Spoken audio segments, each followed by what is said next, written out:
ये कहानी है राजा प्रहलाद जब हिरण्यकश्यप के मरने के बाद उनको जब राजगद्दी दे दी जाती है उसके बाद की कहानी है। राजा प्रहलाद ने अपनी तपस्या व अच्छे कार्यों के बल पर देवताओं के राजा इंद्र को भी गद्दी से हटा दिया और खुद राजा बन गए। अब इंद्र परेशान हो गए। देवताओं के गुरु आचार्य बृहस्पति के पास गए और उन्हें अपनी समस्या बताई। बृहस्पति देव ने कहा कि प्रहलाद को ताकत के बल पर तो हराया जा ही नहीं सकता, इसके लिए कोई और उपाय करना पड़ेगा। और उपाय ये है कि प्रहलाद प्रतिदिन प्रातःकाल दान देते हैं। उस समय वो किसी याचक को खाली हाथ नहीं लौटाते।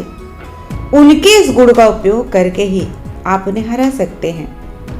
अब इंद्र द्वारा जिज्ञासा प्रकट करने पर आचार्य बृहस्पति ने आगे बताया कि प्रातःकाल दान पुण्य के इस समय में तुम एक भिक्षुक का रूप लेकर जाओ। जब तुम्हारा मांगने का समय आए तो तुम उनसे उनका चरित्र मांग लेना, बस तुम्हारा काम हो जाएगा। अब इंद्र ने ऐसा ही किया। जब सुबह के समय वो भिखारी की अवस्था में बनकर प्रहलाद के सामने आता है और उनसे कहता है कि प्रभु मुझे आपसे एक चीज चाहिए। प्रहलाद उनसे कहते कि आपको क्या चाहिए? तो वो भिखारी कहता है कि मैं जो चीज़ चाहता हूँ वो आप मुझे दे नहीं सकते। तो प्रहलाद को थोड़ा बुरा लगता है और वो कहते हैं कि मैं आपको वचन देता हूँ कि मैं आप जो कुछ भी चाहेंगे वो ज़रूर आपको दे दूँगा। तो उस भिखारी ने प्रहलाद से कहा कि आप मुझे अपना चरित्र दे दीजिए, बस मेरा जीवन सफल हो जाएगा। अब एक पल के लिए तो प्रहलाद थोड़ा सा ठिठक जाते हैं, लेकिन चूंकि वचनबद्ध थे इसलिए वो अपने चरित्र को अपने शरीर से जाने के लिए कहते हैं।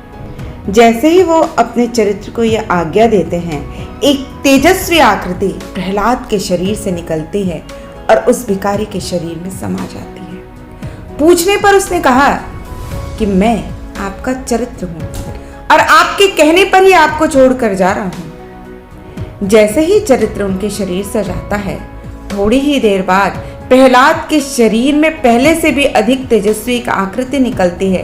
और जब प्रहलाद उससे पूछते हैं कि आप कौन हैं, तो वो कहती है कि मैं आपका शौर्य हूँ। मैं सदा से चरित्रवान व्यक्ति के साथ ही रहता हूँ। चूंकि आपने अपना चरित्र छोड़ दिया, अब इसलिए मेरा भी आपके साथ रहना संभव नहीं है। प्रहलाद सोच ही रहे थे कि इतने में एक और आकृति उनके शरीर से निकलने लगी। उन्होंने फिर उससे पूछा कि आप कौन हैं? उसने बताया कि वो वैभव है। उसने कहा कि यदि चरित्र नहीं है तो मेरा आपके पास ज़्यादा देर तक टिका रहना संभव नहीं है, इसलिए मैं भी जा रहा हूँ।